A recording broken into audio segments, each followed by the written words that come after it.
He is just one of the best in the world, and we love the fact that he joins us each and every week. The voice of your Niners, Gregory Papa. Greg, good morning, sir. Good morning, David. Good morning, Jason. Good morning. I got something to go with that soup for you. Have you checked? I just sent you a group text between the three of us. Okay, let's see. So it is that time of the year. Oh! 2 weeks from today is Christmas Eve, right? Christmas is on a Saturday this year? I didn't even know that. Yeah, it's weird. Unbelievable. So, Dave, we talk about the cucciadati cookies that come in. And my Aunt Teresa, my mom's aunt, my grandma's sister, would make them year after year after year. And then when she passed away, my mom just didn't make them. Mom and Papa, she could cook, but she didn't make the fig-based Italian cucciadati cookies. So they were away from my life for a long, long time until my sister Judy got the recipe, and she's been making them every year. And the box just arrived the other day, and I'm telling you, I gotta taper down.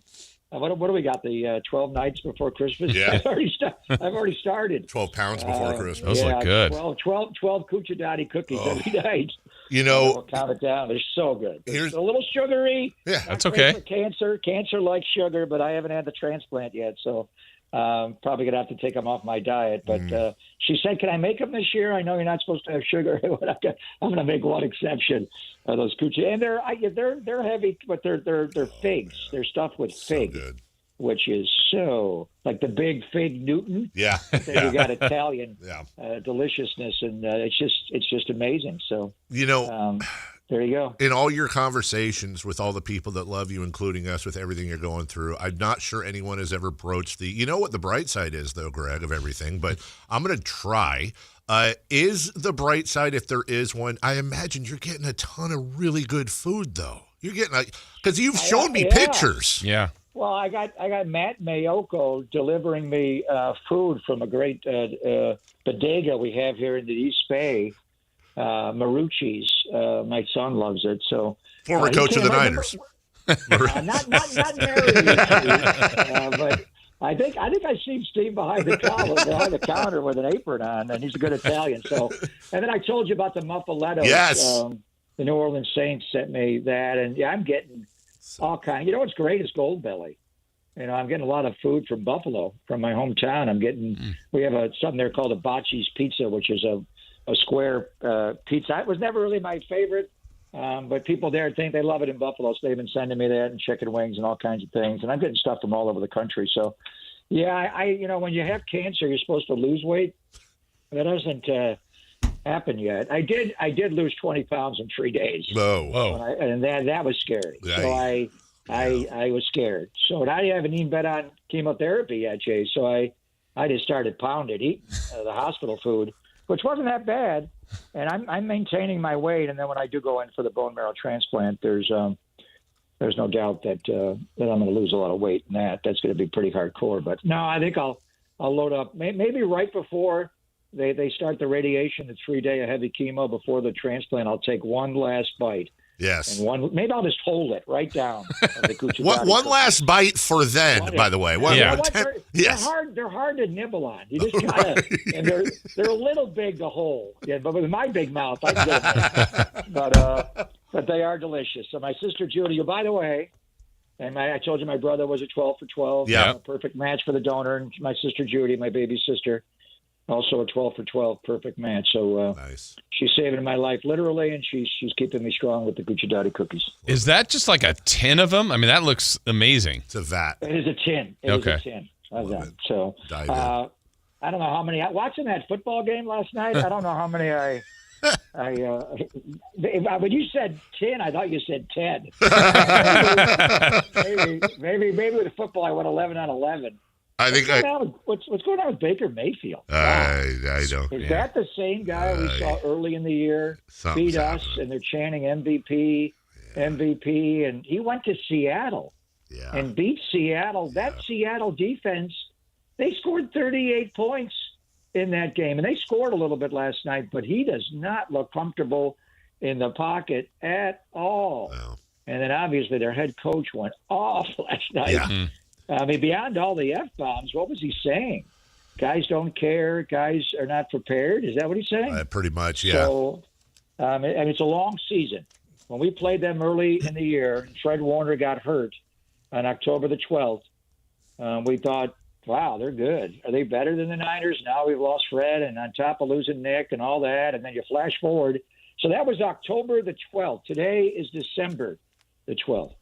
2 months later, a lot can change in your life.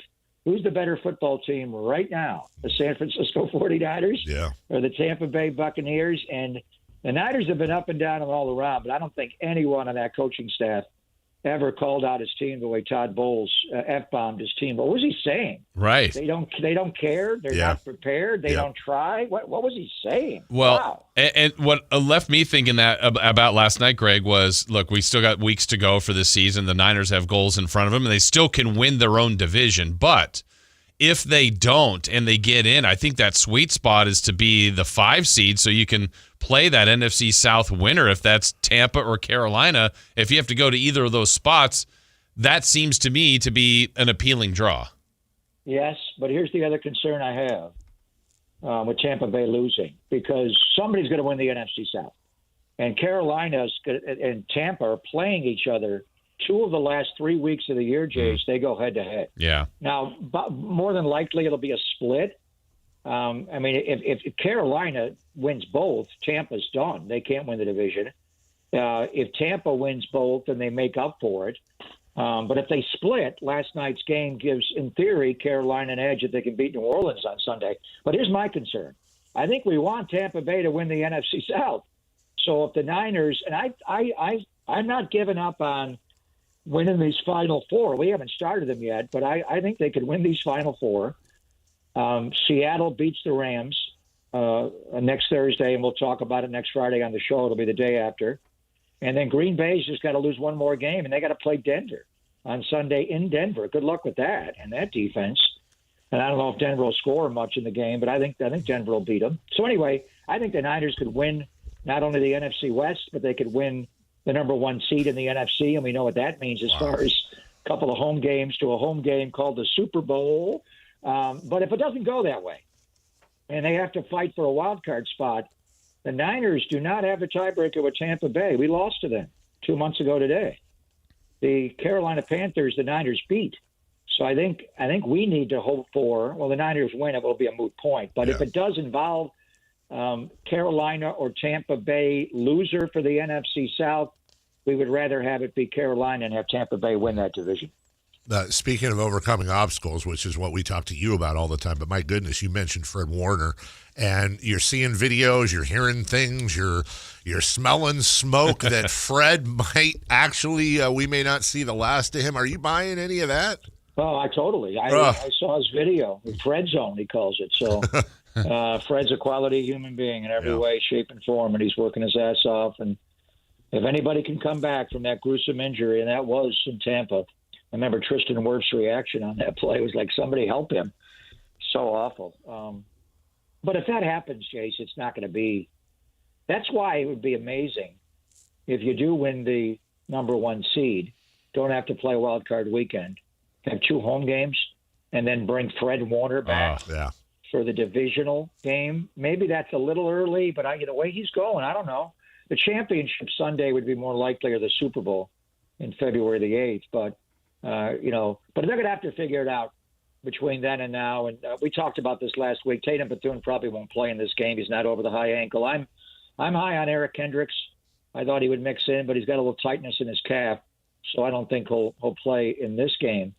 So it'll be Curtis Robinson for this game. But Eric Kendricks is going to have a role on this football team, even being the next Fred Warner and being the green dot wearing Mike, or playing alongside Fred Warner. Could you imagine a linebacker trio?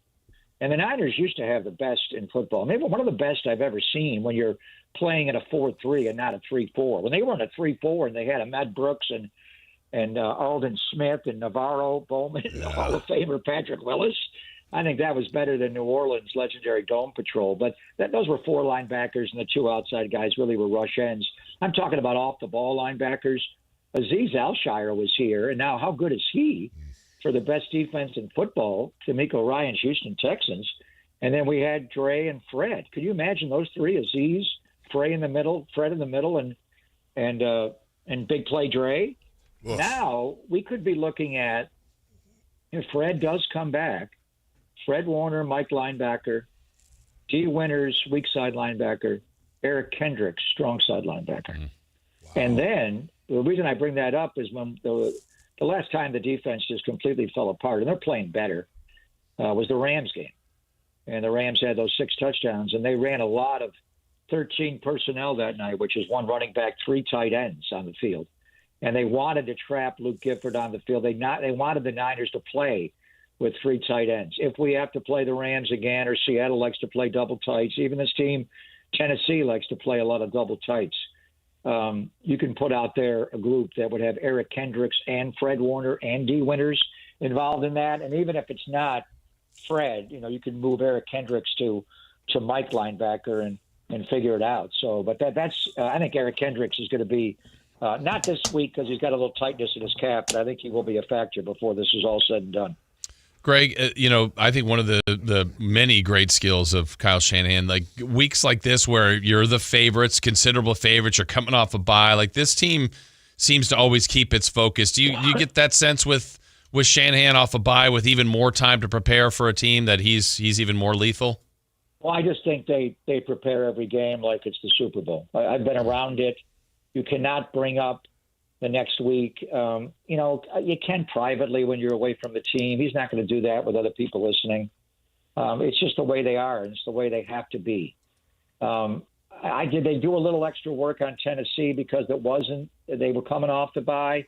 I don't think so. I think they were more, maybe a little bit, but I think they had the bonus practice on Monday when they came back, so they wanted to be ready for that. But they don't go to installation day until Wednesday this week. So I think it was just self-scout and really heal. This team has gone through a lot this year. And there were various times where people were writing them off. Even after they were 3-0 and Nick got hurt against Arizona. We mentioned 2 months ago today, Fred Warner got hurt. Did anybody think the Niners would be in this situation 2 months ago today? No. Right. I mean, I'm as optimistic as possible, but you lose Fred Warner, you got to play a 7th-round draft pick who runs like a 4.9 40. I just like, oh boy. And the Rams picked on Tatum. There's no doubt. So it's there for them because they just take it one game at a time. They had to play a backup quarterback who's not a backup quarterback. He's a starting quarterback, but he got the best quarterback room in the NFL, and you had all those wide receivers in and out. Honestly, I didn't know who was playing. Kyle, they were shuffling wide receivers in, whether it was Sky Moore or Marquez Valdez-Scantling. I'm like, where's Ayuk? What's going on here? Where's Jawan Jennings? I mean, geez, right? Where's Ricky? It was week after week after week, and they found a way, to beat the Rams, to beat Atlanta, to have enough to beat the Giants, and then get Brock Purdy back and go into this 3-game winning streak. And the reason they do that, Chase, they don't look ahead. I mean, obviously John Lynch does, and to some degree you got to plan for the future and all that, but you really are laser focused around the team on just getting ready to play the game, and that's why they're locked in on Tennessee. And Tennessee beat Cleveland last game. I know their record's not good. Their offense is offensive. They are just not good. I mean, honestly, Nick Holtz is a good friend of mine, their offensive coordinator from our Raider days in De La Salle High School. He's going to come on my radio show. He knows what's going on. They're just, I said I'm watching the Titans offense, and he goes, "You getting sick to your stomach here?" And it's not going to help you get healthy, Greg. And I'm like, wow, it's just the quarterback holds the ball too much. He gets sacked 49 times. I think that the Niners can get after him. They're going to have to stop Tony Pollard, and they ran the ball well against Cleveland that runs the same defensive front as the Niners. So that does concern me, that they can trap the Niners into getting upfield a little bit too much and then lifting the ends and running underneath it the way they did against Myles Garrett. But they got, 3 rookies are eligibles, the wide receiver, the tight end, the quarterback. I've played a lot of games in college, but, man, he looks raw. His footwork, he throws off his back foot. He looks a lot like Cam Newton, another number 1. But Cam was such a great runner as far as always throwing off the back foot and highly inaccurate. He drops his arm angle down. And defensively, I think we'll get after them. They got one monster player, Jeffrey Simmons, their inside tackle, maybe the best defensive tackle, inside player in all of football. So the Niners will have to double number 98 or sometimes triple him. But I think they they can attack their secondary. I think this will be a big game for Ricky Pearsall.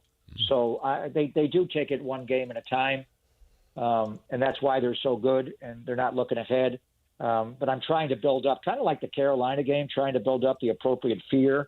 Greg Popovich's line about the opponents, I just don't see. Unless Bones Fossil, their special teams coordinator, just has the game of his life. And they got, their kick and punt returner, DK, is the best in football. And they can block a punt, and they got good kickers and punters. And he'll fake a punt. Johnny Hecker, their punter and holder, throws the ball a lot. So you got to be alert for everything they do. But outside of some weird stuff and turnovers and that kind of thing, the Niners should be able to roll this team on Sunday. Greg Papa with us. Now, I want to ask you, we'll obviously talk about this more in a few weeks, but I'm always curious to pick your brain. I've started to become obsessed with what I think is the most interesting team in the NFL right now. When you think about the largest margin of victory, it's not the Rams, it's not the Pats, it's not the Denver Broncos, it's the Seattle Seahawks. And I think the wisdom conventionally was that they might be a year or two away. They're very young, especially defensively. They've got some vets, but very young. What would Darnold do up there? And I look at their schedule, Greg, and I go, okay, well, they had a win at Pittsburgh, good win at Pittsburgh early, a win at Jacksonville. Other than that, though, nothing you'd say is a quality win. On the other hand, they lost by 4 to start the year to the Niners in Santa Clara. They lost by 3 against Tampa Bay back when Tampa Bay mattered. And then they lost to the Rams by 2 in Los Angeles. Am I crazy, or are these guys a sneaky pick to win the whole thing? Jason, this is the smartest, most sensible comment I've ever heard from Carmichael. Wow. How about that? Here it happened. It happened. Love it. It took years. I love you, Mom. Love you, Dad. I mean, so I'm not, I'm the boy in the bubble. Yeah. And I am getting better, and I am getting out a little bit more. And who knows? I may make a return before the season's over. But I'm not doing games. Oh. So ordinarily, I watch the NFL, and I watch as much as I can, but I'm really studying the Niners and the Niners' opponent to broadcast the game. This year, I'm watching the Niners and their opponents, but not the same to broadcast a game. So I'm watching the entire league. I don't think I don't know what everybody else thinks. In my mind, what you just said is completely accurate. The most solid, best team in the National Football League resides in the NFC West. And it's not the LA Rams. I think the 49ers could beat Seattle and the Rams, but the most complete team is Seattle, without a doubt. Their special teams is the best in football, and they seemingly always have been. And Pete's gone, but for years they had Larry Izzo up there running their special teams, and they're just good. And now they added Rashid Shaheed as a kick and punt returner, and he is just and changed their team. The other day, I'm watching them play Atlanta. They were down 6-3 right before half. They kick a long field goal, and then they run the opening kickoff back to start the second half by Shaheed for a touchdown, and then it was on. Jackson Smith-Njigba was in the end zone every time I looked up. And you know who their special teams coordinator is? Jim Harbaugh's son. Oh, wow. It's Jay Harbaugh. And then on offense, Jackson Smith-Njigba and Jahmyr Gibbs are just different. There's no one quite like those two guys in the NFL. JSN is so hard to deal with. And then they've got Cooper Kupp mixes in here and there. Shaheed's now involved a little bit. They got good tight ends. A.J. Barner gets under center and takes, the tush-push play, and he's also a good receiver. And they got 2 running backs with Walker and Charbonnet, and Charbonnet's more their goal line runner. Their defense, the pressure packages, they don't have – Leonard Williams is one of the best players in football. DeMarcus Lawrence is reinvigorated. Their middle linebacker, Ernest Jones, the Rams traded him to Tennessee, and then he wound up going to Seattle. I'm like, what are you doing? And then their secondary is different than the Legion of Boom, but they have a lot of similarities. I left one guy out. It's the quarterback. It's Sam Darnold. And I love Sam. I wanted the Niners to keep him. I honestly thought he could push Brock Purdy and be the starting quarterback here. The year Brock was coming back from the elbow injury, it just never happened. Brock healed up, and Sam didn't get a chance to play until the last game, but he played well in that game, and he got a good contract and 1 year in Minnesota. And now, if he just does not give the ball to the other team, and plays the game the way Brock Purdy played it in Cleveland on Sunday, where the throwaways, and they've got a great defense. They've got great special teams. We don't have to score on every series. Punt the ball. We'll get the ball back. I think they're better than the Rams because the Rams are not good on special teams. They are not. They've gotten better since they changed out the long snapper and they changed out the kicker, but they're not like Seattle. So I agree with you. So I think the whole thing, I'm in my master plan here. The Niners win out. Seattle beats the Rams. Green Bay loses one game. If those things happen, the Niners win the West and they're the number one seed. And they play 2 home games all the way to a home game of the Super Bowl. The one problem is the last game of the year is against this team we're talking about. And they could screw the whole thing up. And the Niners went there and beat them. First game of the year. And Sam was held down. It was kind of an ugly game. They found a way to win somehow, some way. But I'm with you, David. Whenever I thought you were going with New England there for a little while. New England can be run on. Yeah. And Buffalo is going to run on them on Sunday. So let's see how good they are. Buffalo's got the best player in football, but they got some holes around Josh Allen. Everybody seemingly has some weakness that can be exploited. Philadelphia is the most schizophrenic team I've seen since the San Francisco Giants this year. Yeah. So, but they get on a heater for a couple of quarters. It could be enough to beat you. Can they do it for 60 whole minutes and enough to win 2 playoff games to get to the Super Bowl? And they're probably going to have to go on the road. But you don't see that from Seattle. They don't show up and down. And how many times do you pop on Seattle? And all of a sudden the game's 35-0. It's like, what? How the hell did that happen? The game started 3 minutes ago, and they're already up 5 touchdowns. Yeah. And they do that because they do it on teams. They do it on defense. They have pick sixes. So, and you know who they're playing on Sunday, and I'm sure we'll talk about this next week. Yeah. They are playing Old Man Rivers. Yep. Would you like to be Phillip Rivers coming out of 5-year retirement? To face that defense with that crowd in Seattle? He must love football.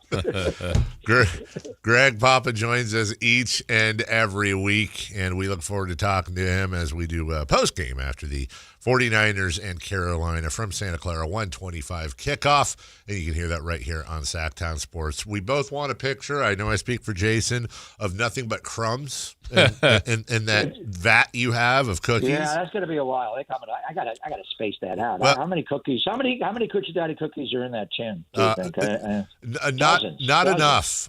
Look, Greg, I know you've been around football your whole life. You got to want it. Okay, you gotta train, and you gotta want it, sir. I'm like Phillip Rivers coming out of retirement. I'm gonna dive in the middle of that tin and maybe break a forearm. What's the cutoff? Can I have the Coochie Daddy for breakfast? Yes. Is it too early to get one with my morning coffee? You have it whenever the hell you want, Greg. No, I'm just saying. I'm just saying, man. You go for it. Love you. Talk to you soon. Love you, brother. All right, see you. You be good, guys. All right, bye-bye. That's Greg Papa. We'll take a break when we come back. Still a lot to do in the final half hour of the week for us. What's on deck? Brought to you by Trex Decking and Railing. We'll recap 3 of the